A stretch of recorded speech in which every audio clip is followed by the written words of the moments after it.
I'm Garrett with Pace Magazine. I'm sitting here with Nick Aldis, the world's heavyweight champion of the NWA. And on my other side is Marty Scurll, the villain. These two men are going to be facing off in the main event of the Crockett Cup here in Atlanta on April 19th. Tickets should be on sale any day now. Gentlemen, how you doing today? I'm doing very well. Good. Tired. Yeah. Very early flight to come talk to you today. Where'd you fly in from today? Well, from Orlando, Florida.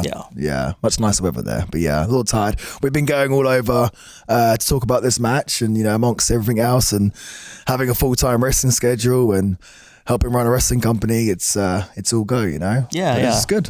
And Nick, you live in the South as well now, right? Yes, Franklin, Tennessee. So short drive for us. We came down last night, nice and rested. I'm an early riser anyway, so it's not a big deal, but yeah. So we have a couple of British wrestlers who both now live in the American Southeast, which is kind of cool as a guy from the South. So speaking of the NWA, it has a strong Southern heritage. I grew up in Georgia. This is like the wrestling I started with. The two of you coming from England, when did you first become aware of the NWA and sort of like the classic NWA stars of the past? I think I remember seeing Ric Flair, but my first sort of impressions of Flair were when he was in the WWF, because in the UK, the WWF at that point in the early 90s had such a strong presence. I mean, even though historically it's sort of considered maybe a slightly down time for their business, in Europe and especially in the UK, it was like booming. I mean, you're talking about SummerSlam at Wembley Stadium and, Bret Hart and Davey Boy and all these guys.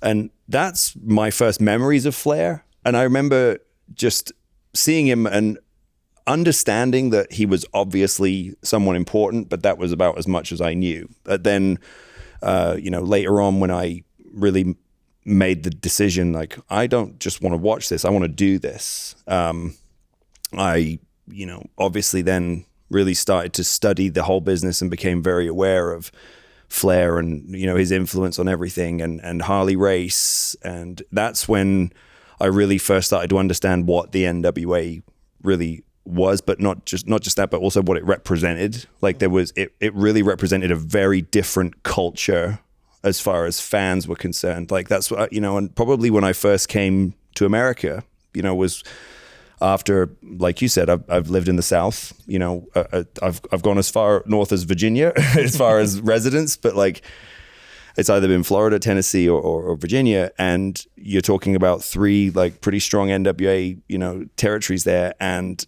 that's when I really started to understand, like, there's a definitive portion of the American public that to them, the NWA is wrestling. Like that's first. And WWF was that other thing in New York. And it's like that's when you really understand the cultural impact it had. And I think that's one of the things we've been able to sort of build on, is that there is still this very definitive legacy. And it's kind of a generational thing. Like I get stopped a lot by people who say like, I used to watch it with my granddad and now I get to show my kids the NWA, and like, you represent so much to us and it really means a lot to us. I remember we were in Winston-Salem, North Carolina, and people were just, there's a guy with tears in his eyes saying to me, like, you have no idea how much it means to me that like this is a thing again, and I can show my kids and be proud of the NWA again because, it's something that my dad and granddad watched with me. And that's probably one reason you're so proud to hold that title right there. Is absolutely. You get reminded every time you wrestle the lineage and the legacy of the company. Marty, for you, what does the NWA represent in the NWA World Heavyweight Championship? Well, I think Nick picked up on it a lot there. Like my first sort of impression of the NWA, because at the time in the UK when I was growing up as a kid, it was the WWF, and I knew of NWA, but mainly as, I think that's what WCW was before it turned into that. So like we didn't get, the NWA in the UK, but back in the 70s and 80s, we had almost like a similar governing body in the UK with joint promotions, very sort of similar philosophy, one world champ that would go around to, each town or whatever it was and defending the titles. So it had a very similar, background. And I think that whole concept of the NWA for many years, from the sort of late 80s, 90s and 2000s onwards, it kind of got lost. And now it's a case of we have 50 world champions, and it's like, well, which one is the real world champion? You know what I mean? And I think to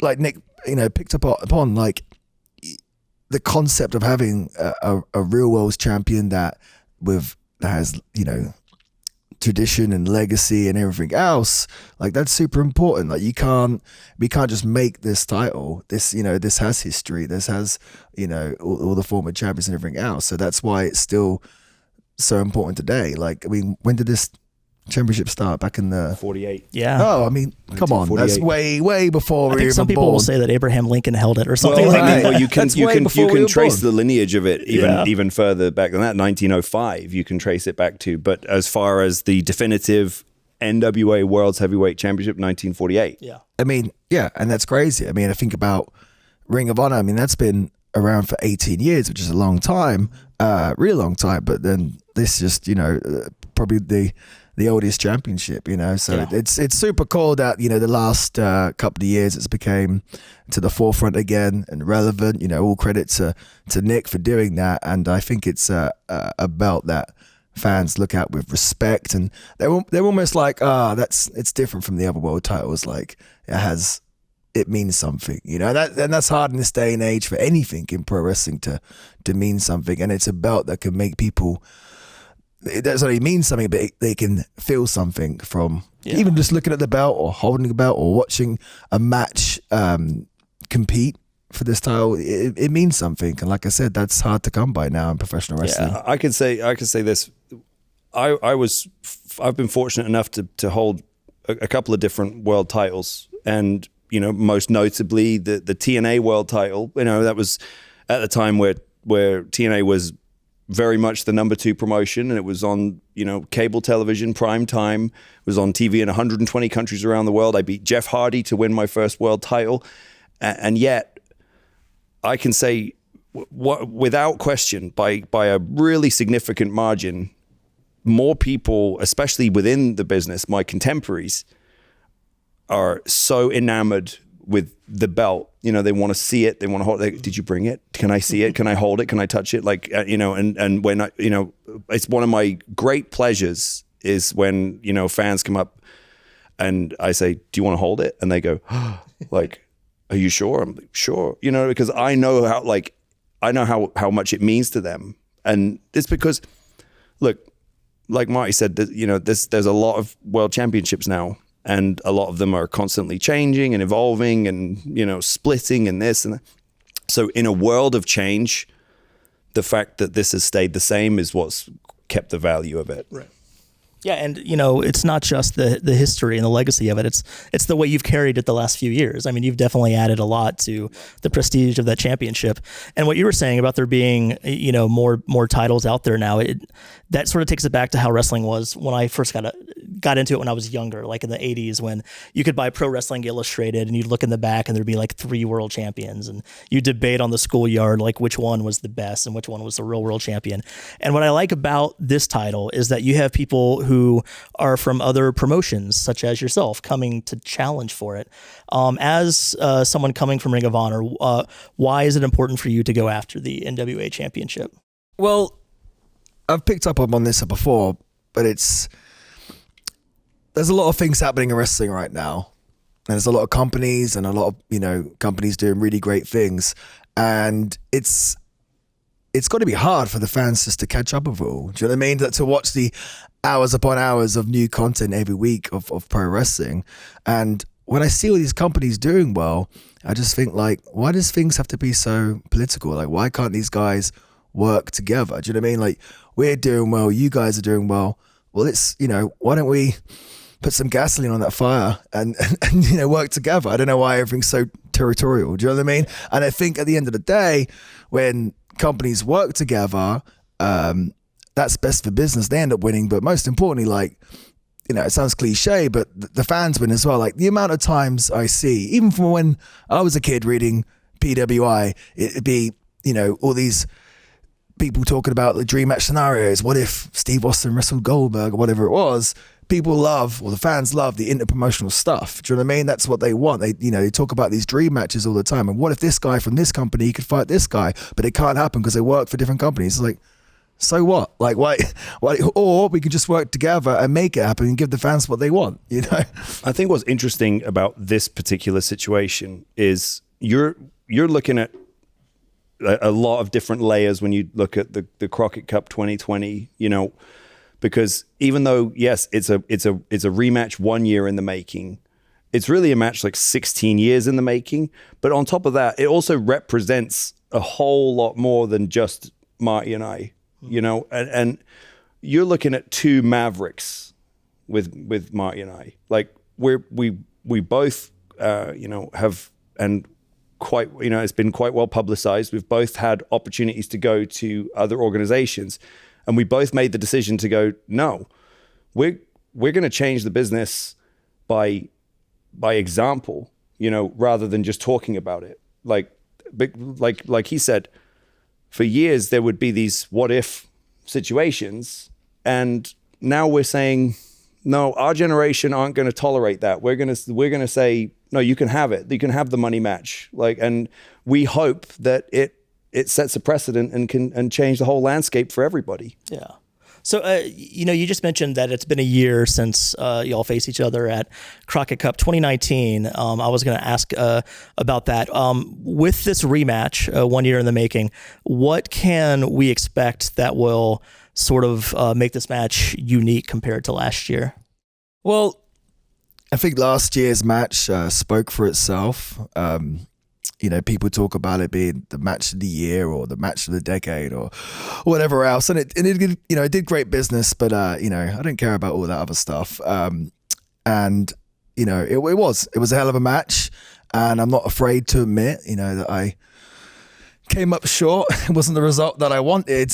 At the same time, if you go back and watch that match, you know, even though Nick, you know, became victor, the end result was the villain standing tall and Nick, you know, laying on the mat in a pool of his own blood.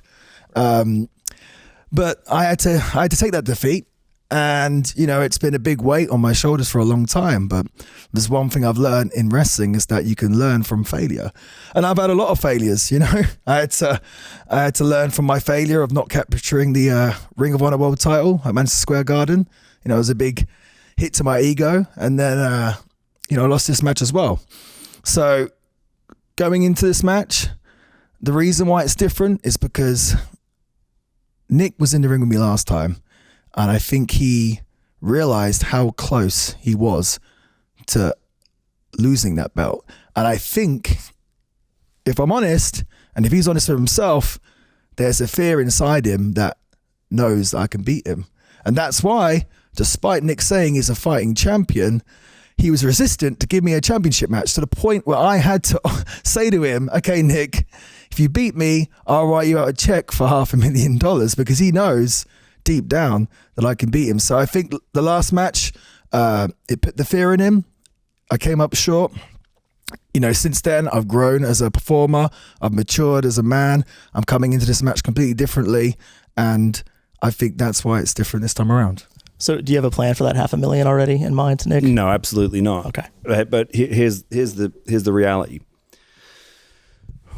We've built this legacy in the modern era of the NWA on authenticity. So I'm not going to sit here and try to spin something that isn't there.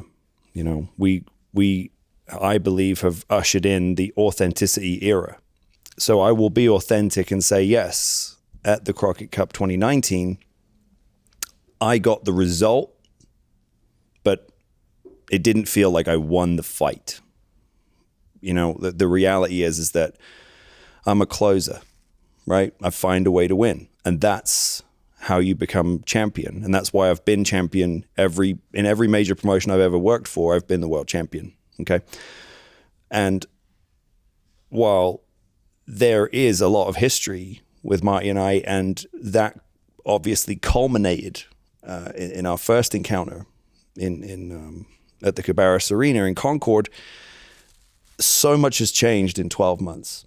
You know, so much has changed for both of us, personally, professionally. And I think that the difference between the Crockett Cup 2019 and what you'll see at the Crockett Cup 2020 is this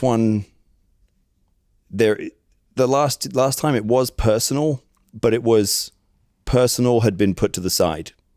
Like we understood and acknowledged that we had a 15-year friendship that we were having to put on ice in order to compete because we were the two best candidates for that position, to sell a pay-per-view. It's absolutely the same position this time, except I'm absolutely going to let all the personal feelings stay in this time. Last time I put them all in a box and I compartmentalized it and said, I'm here to do business. I'm here to get the victory and take it. This time it's all going to be laid out there, and whatever happens, happens.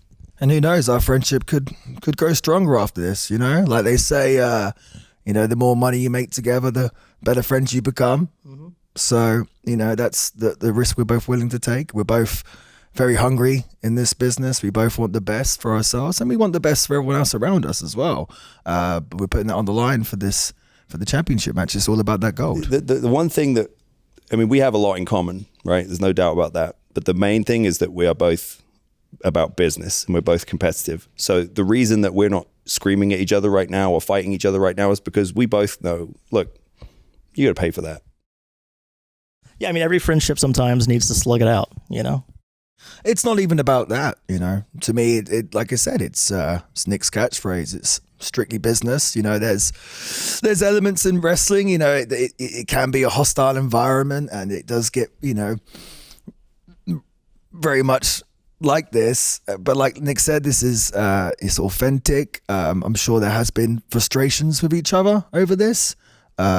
But that's the nature of the wrestling business. It's not, the friendship business. Right. So, it is what it is. And, there's been a lot of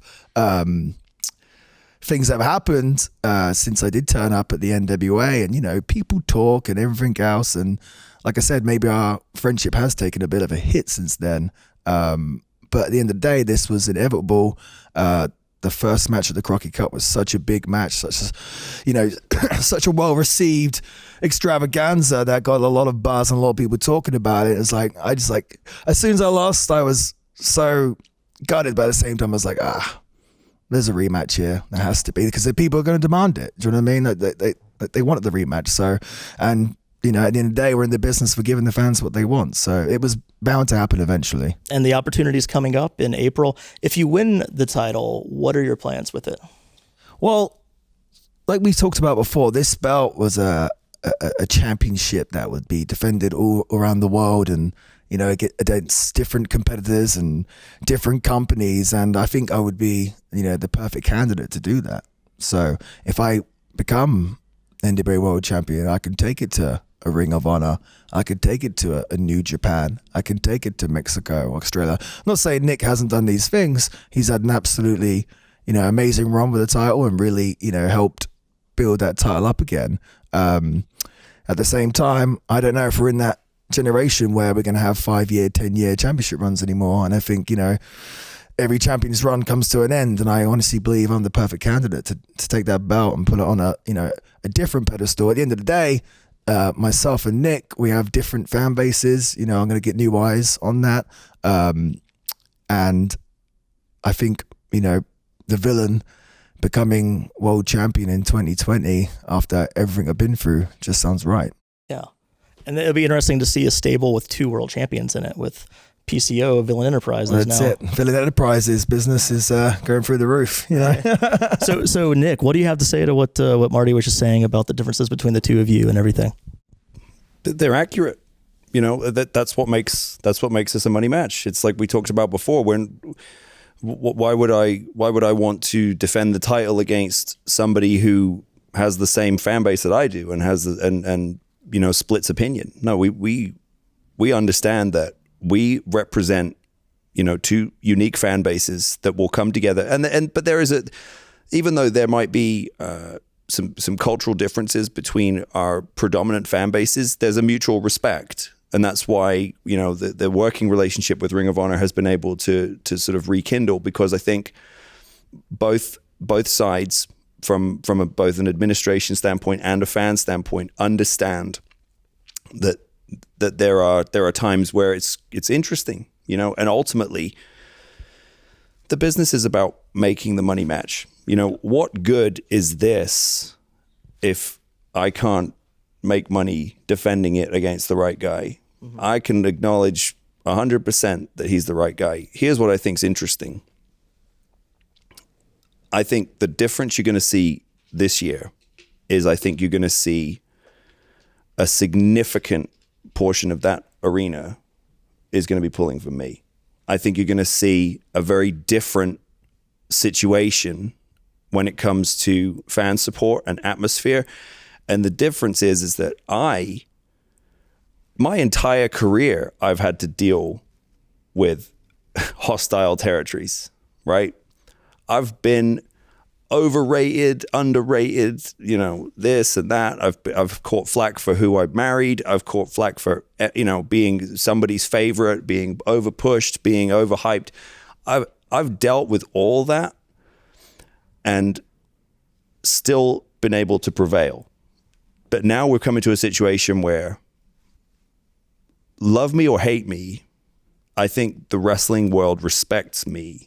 And I think that the NWA fans will come out in force to Atlanta, to the brand new Gateway Arena, and they will show their appreciation. And I'm curious to see how he handles it, because I think up until now, he's been in a very comfortable position as the more popular guy and as the guy he knows deep down everyone's rooting for him. And as much as you can say that you don't pay attention to it, it's there. But I'm the one who's got the experience of how to deal with it. Yeah.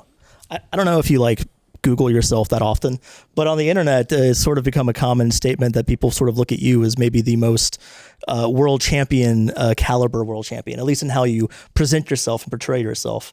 So what you were saying about how you have your own fans, yeah, there are a lot of people out there who obviously, not even just NWA fans, but who view you as, you know, I've united the opinion of a lot of different people, like even in terms of you know, contemporaries in wrestling. I mean, I've often joked, you know, that I'm pretty much myself, and the NWA is the only entity that's been able to unite the opinions of like Jim Cornette, Vince Russo, you know, Eric Bischoff, you know, all these different people who can't agree with each other on any level, but they can all agree that they're fans of mine and they're fans of what I've done with the NWA. Well, I think that's one thing as well. If you look at the Ring of Honor product and the NWA product, they're two very different products with different audiences, but at the end of the day, they both still, you know, it's Ring of Honor Wrestling, it's the National Wrestling Alliance, like it's still true professional wrestling. And again, that might be a bit of a lost art in this day and age, but I think if you're a true professional wrestling fan,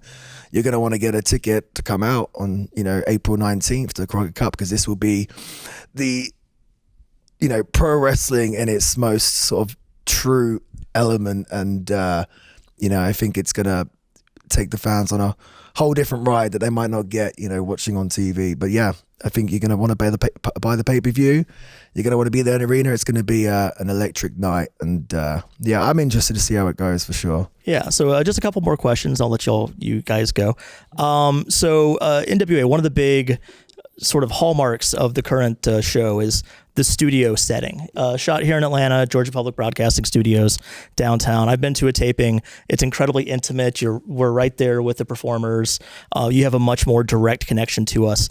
As two men who have wrestled around the world in a variety of settings, what do you like about this environment, and what are some of the challenges of wrestling in this sort of setting? Well, you know, it's funny because I've wrestled in all different types of crazy places all over the world, from, you know, very big to very small, you know. In fact, I've wrestled, I think one of the first times myself and Nick wrestled each other was, you know, in a football field in front of 8 people maybe, you know. At the same time, I've also wrestled at Madison Square Garden and the Tokyo Dome. But I spent a big part of my career wrestling in, you know, front of these sort of like, you know, into, you know, smaller crowds where they're up very close, like you said. And to be honest with you, it's all about the energy and the atmosphere in the room. So, you know, I'm not too sure how many people that studio holds, at, you know, maybe 300-400 or whatever it is. But sometimes that could be better than if it's 300 or 400 like rowdy, passionate fans. That could be far more exciting than wrestling in front of 5,000 fans that, you know, sit on their hands. So no, it's a unique environment. It's one of the reasons why I wanted to come to the NWA and why I chose to come to the NWA, which is funny because some of the NWA loyal fans said, "Oh, you're not NWA, like you're not our NWA." I was like, "Well, no, I am, because this is where I've come to, apply my trade and everything else." But no, it's a unique atmosphere, and I think it's very refreshing to see a professional wrestling product give a new presentation to wrestling. We're very used to watching a show and a guy comes out and gets the microphone in the ring, which you're supposed to be wrestling, and talks for 20 minutes, and then they have a match that's another 10 minutes and everything else. I think NWA has done a really great job of putting I was going to say a new spin, but I guess an old classic spin on a new product. So no, I saw it and I wanted to be a part of it. Why wouldn't I be? So no, I love wrestling in the studio. Yeah. No matter what sensibilities fans have when it comes to the type of wrestling they enjoy, in a ring, the reality is that this business is built on personalities. Okay, all prize fights are built on personalities. Okay, Tyson Fury and Deontay Wilder just set records. It wasn't because of their boxing ability. It was in part due to their boxing ability, but it was their personalities that sold the fight, and I think what we've done with NWA Power in the studio setting is that we've been able to give the audience something that they had been desperately wanting but had not been able to articulate themselves, right? Like I can say personally, I remember, I'll never forget the first day I walked into the studio when it was all set up and ready. I remember just knowing I'm going to make magic in this room. And you could feel it from everybody who walked in, every talent, every cameraman, every production person, and then the audience. And they came in and you could just tell there was just this electricity because everybody was looking at this thing going, look at this thing, look at this set, look at this. This is something, a moment in time, right? And because I'm a student of the game, okay? I was fortunate enough to train with Harley Race and spend time with him and get advice from him. My personal taste and sensibility really lent itself to that era of the NWA. The style, the delivery. It was a prize fight. It felt like a sporting event. It felt like a true emotion, but in the competitive sense. And and that to me, it was the perfect balance of, Jim Cornette once said, an entertaining sport versus sports entertainment. And that's how I wanted to be, because I'm a sports kid. I was in national championships for swimming and tennis when I was a kid. And my father played rugby. I was we were a sports family, right? And the reason that I fell in love with wrestling was because I loved the glory and the showmanship element of sports, but wrestling guarantees it, right? Like in other sports, it's like you can have all this stuff and then it doesn't live up to the hype. And the point of wrestling is to promise all that and then guarantee the delivery. Yeah. So NWA Power, over the years, I've studied so much Flair and Dusty and all these guys, and think about the most iconic Flair promos you think of, right? Mm-hmm. Where did they take place? Almost all of them in the Mid-Atlantic, in the Crockett studio. There's probably 200 people there, but those, you're swept up in this. And that's what happens at NWA Power. You feel people just get swept up in this emotion. It's an absolutely symbiotic relationship between the audience and the performer, because it's like you're all doing this together. This is a real moment you're witnessing, and most of it is verbal. And we've got I would put our roster, there's particularly about half a dozen of us. We smoke everybody in this business when it comes to verbal skills, like 100%. You talk about myself, Eli Drake, Eddie Kingston, Aaron Stevens. I mean, it's like, and there's more, but you're talking about a murderer's row of verbal skills. And that is how we have been able to kind of reset the value system of the audience, because we go, look, this is how you get them to this. Hogan was the best worker of all time because he made more people care about his matches prior to getting there. You know, that's worker, right? Yeah. Like, he's had more huge must-see matches and moments than anybody else in history. You know, draw more money. Like, that's what the business is all about. You know, Flair, Steve Austin, The Rock, you know, these are, you know, all the way through history. They're the guys who made you care before they got to the ring. Yeah, you got to talk them into the building, Absolutely. basically. And what you mentioned about promos, that is sort of one of the reasons, in addition to that studio setting, that fans have responded so well to Power, is the fantastic promos on every episode, which feels so different from what fans have been seeing for the last 20, 30 years elsewhere. I don't like the word promos. I'm sorry. So you say promos, but the reason why people like them, reason why they care, is because they're not promos. Right. Because it feels authentic. Well, no, because They're it interviews. is. For me, it's a shoot. You know, no one tells me what to say when I go out there. I go, you know, what's going on? Okay.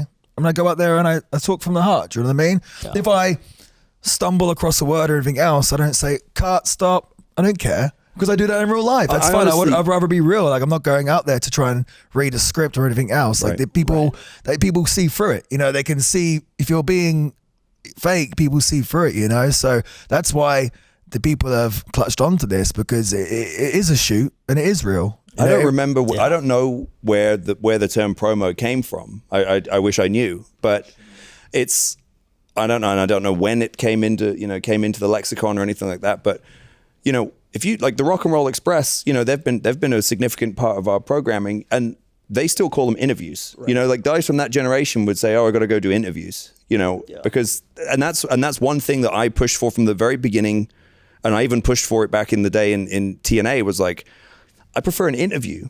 Like this, you know, there's something very unnatural about me just looking at a camera and going, "Hey, I'm going to do this, this, and this." Like, who are you talking to? You know, and walking out to the ring with a microphone. It's like Marty said, it's like that format has been in existence now for like 25 years plus. Yeah. It's tired. And it's the idea, like some guy's walking out to the ring with a microphone and he's talking for 10 minutes. Like, what was supposed to be happening at this point in time? Right. Like, these people bought a ticket. Like, how is this able to happen? Why, like, shouldn't there be a wrestling match? You know, shouldn't something be happening? It's like an interview creates a situation where it feels structured and it feels, you know, it feels relevant and it feels professional, right? There's something kind of a little bit almost unprofessional about the idea of like someone just wandering out to, you know, to the ring with a microphone and just talking for as long as he wants. And then, so, you know, and it's like, if you look at those shows logically, you see so many moments that are like that. It's like, what's and supposed to be happening here? Walking to the octagon or the boxing ring with a microphone and taking the ring time. Right. It's like, no, this ring is for fighting. And what's funny is promos, right? Like we talked about like that term. And it's like UFC have completely adopted that. I hear fighters all the time going like, "Oh, he's, you know, he has a good promo. You know, he's a good promo." And a lot of that's because of Chael Sonnen, you know, big wrestling fan, personal friend, no big deal. But you know, he because he was very open about the idea of like, "Hey, I'm going to be a pro wrestler." He wanted to be a pro wrestler. He tried to go to the power plant back in the day here in Atlanta. It's like, and he was, but then he was like, "Oh, this MMA is kind of kicking off. Like, hey, I can just be a pro wrestler in MMA and make a boatload of money." Then look at Conor McGregor. He's like, "Hey, I'm going to steal Vince McMahon's walk. I'm going to dress like Ric Flair, and I'm going to do this, and you know, he's become, you know, an icon. You know, and it's, I think that there's what we've been able to do is, like Marty said, by doing something, like tipping our hat to the tradition of the studio setting, but doing it in a modern way with a modern delivery system, we've been able to do something that feels very fresh. Like, I think there's a misconception that our show is sort of trying to aim at sort of lapsed fans. And don't get me wrong, I love it when I hear someone say, and we hear it a lot, "I haven't watched wrestling since 1990. I haven't watched wrestling in 20 years, 30 years, whatever. And like, this is the first thing or this is the only thing I watch now, whatever." And we appreciate the hell out of that, for real. But there's our numbers, you know, our demos skew way younger than people realize. Yeah. Like, I've got a niece and nephew who, you know, they've been around I was on Gladiators, which was like a, you know, mainstream TV show in the UK all through the TNA years. They didn't care. You know, they thought it was cool that I had an action figure maybe, do you know what I mean, or whatever. But now they go, oh, my friend wants, like, can you sign a picture for my friend? He's sort of like, because it's YouTube, because kids, you know, and it's like, and that's, you know, we're not kind of like, there's a strategy in place here. We're not just sort of, you know, we're not just like sort of stabbing in the dark. Whereas, you know, there's a real definitive plan here. Yeah. All right. So, picking up on a couple things y'all have said, then we're going to wrap this up because this has been going pretty long, I think. Harley Race, you said you're inspired by him. He helped train you. Are we ever going to see you rock one of those like blue checked polyester suits you used to wear? Well, I have thought at times about, you know, doing a tribute to Harley. I'm saving it for you know, for the right time. Yeah. I'm sure, you know, Trevor Murdoch has had a tremendous sort of career resurgence as part of our show and our brand, and I'm very confident that somewhere down the road there will be a showdown with he and I feel like that would be the opportune one, because obviously he was very, very close, way closer with Harley than I am. Right, know, I was, but you know, there's a definitive link there. So I dare say that somewhere down the road there would be a sort of visual tribute to Harley Shaw. It's amazing that Trevor is not related to Dick Murdoch. Like, how do you look that much like someone and not be related? And so, Marty, in Ring of Honor, you recently agreed to stay with the company, and now you're in sort of a creative position within Ring of Honor, correct? Yes. How's that going? And what do you hope to accomplish with that role? Well, it's certainly a very different lifestyle.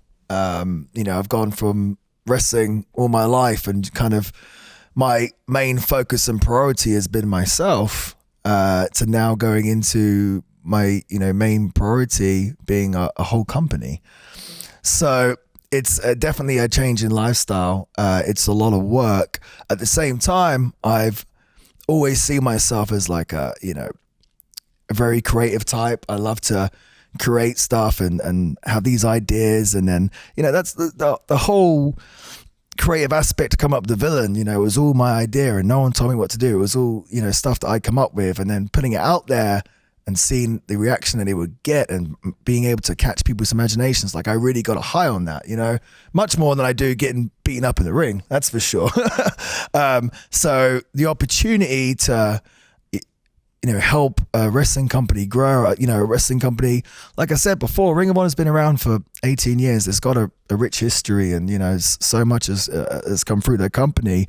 And now I get the opportunity to, you know, mold it into my vision. It's super cool, and it's something that I always wanted to get into. And I always thought, oh, I could give more to this business than just wrestling. Like, I've mentioned this before. Like, I started watching wrestling when I was 5 years old. I've probably watched wrestling every single day of my life since then. Like, I have studied every aspect of it. Like, if I could get a master's degree in it, I'd have like 5 of them by now. Do you know what I mean? So, like, you know, I'm not just a student of the game. Like, I you know, I'm mastering this pro wrestling, and I really, you know, this has given me such a great outlet to go out there and experiment with my creativity. You know, giving guys chances who wouldn't necessarily get chances before, and doing something different. You know, even watching the NWA, you know, inspired me doing something different. And I think in this exciting time for Ring of Honor, I think it's going to, well, I know for a fact there's going to be some, you know, super interesting and exciting things this year. And it's just super cool. Like, the first shows that have happened where I've been in the role that I'm in, it's super cool to have these ideas and everything else, or visions, and then watching them pan out and get the reactions. It's like, it's very rewarding. You know, I watch it and be like almost proud. And yeah, I mean, also the other thing is that I can't wrestle forever either. So this is a good, at least a word to get into. But no, it's awesome to have my kind of fingerprints all over that company now. All right. So, yeah. Any last words from either of y'all? Any last thoughts? I mean, just to expand on his point, I think it ties in well with promoting the Crockett Cup 2020, because I think the thing that should be the most exciting element to anyone watching or anyone who's considering buying the pay-per-view or buying a ticket is that you're witnessing two guys here who are always learning, always evolving, but who I think most people can agree at this point have definitively, you know, mastered the craft to a degree, right? And that should be the most exciting element of this. You know, forget about the history, you know, of a personal rivalry, personal history, friendship. all of those elements are great, but add to that the fact that that to me, the thing that should, I always want to buy a ticket to see true masters of whatever, mastery in action. I think that's what you're going to see at the Crockett Cup 2020. Yeah, two of the top wrestlers in the world going head to head. Sure. There's no gimmicks. There's no smoke and mirrors. It's all just about that championship. Two guys at the top of their game, fighting for what they both believe they deserve. And I don't think you could say much more than to sell a fight than that. Look at the way we're dressed for, we've come down for a press conference. Yeah. Ultimately, what you're looking at here is two guys who make the effort. We appreciate every dollar, every dollar that a fan, parts with to watch an event that we headline. Like, we appreciate that. And that's why we approach this like professionals, because we make the effort. We go the extra mile. Yeah, and fans can tell. So yeah, check out the Crockett Cup, April 19th on pay-per-view and at the Gateway Arena in Atlanta. Tickets should be on sale today, I believe. Thanks again, Nick and Marty, for coming out, and good luck with everything coming up. Thank you. Thank you. All right.